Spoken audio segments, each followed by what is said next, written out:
The ghost station. I've been taking the subway home for years. Same line, same stops, same dull routine.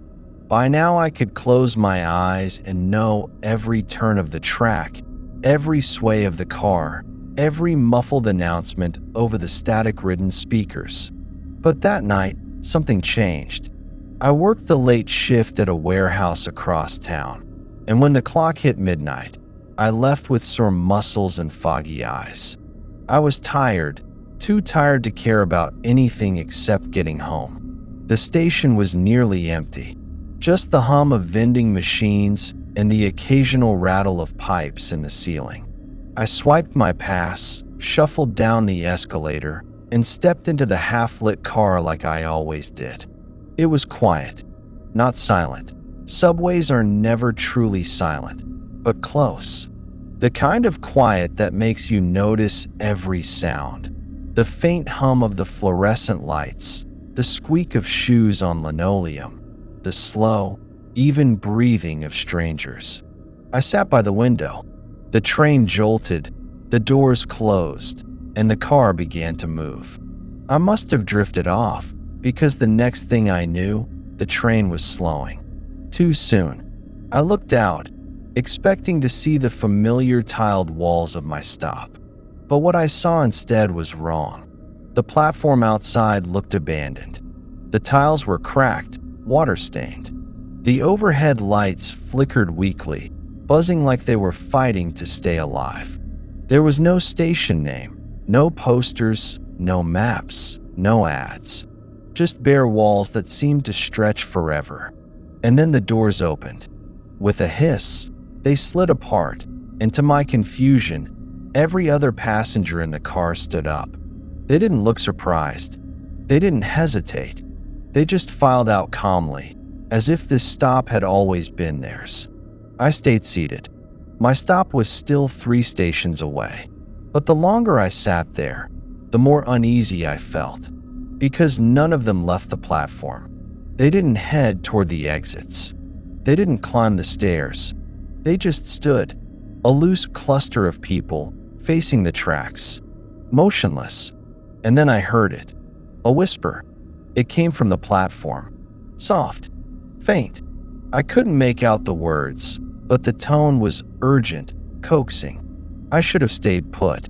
I should have let the doors close and waited until the train carried me away. But something inside me, curiosity, dread, something primal, pulled me to my feet. I stepped out. The air hit me immediately, damp, heavy. It smelled like rust and mold, like the guts of the earth after rain. I glanced back at the train, wondering if I'd made a mistake. The doors closed, and the train left me. I watched helplessly as it shrieked down the tunnel and vanished. The silence that followed was suffocating. I turned to the others, desperate for some sense of normality. "Hey, what station is this?" I asked, my voice shaky. None of them answered. A man in a suit slowly turned his head toward me. His eyes didn't quite focus. He opened his mouth, but instead of words, only a dry wheeze came out. His lips trembled, then stilled. A woman nearby lifted her arm and pointed down the platform. Her movement was stiff, deliberate, like a puppet being tugged by invisible strings. I followed her gesture. At the far end of the platform, beyond the broken lights, was a tunnel. Not the train tunnel.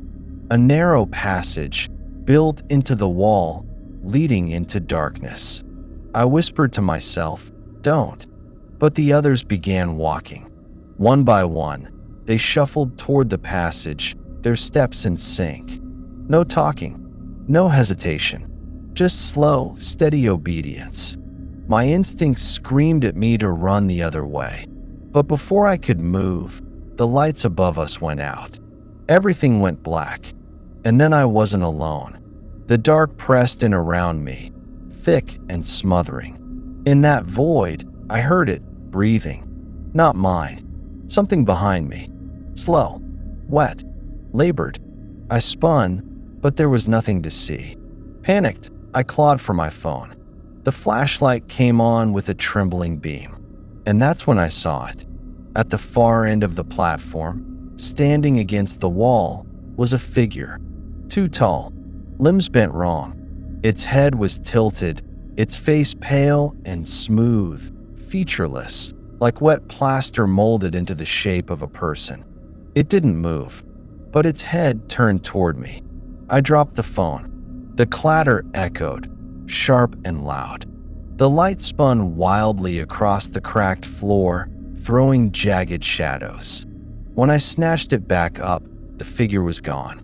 I bolted for the tunnel. The air grew colder as I entered. My footsteps splashed against damp concrete.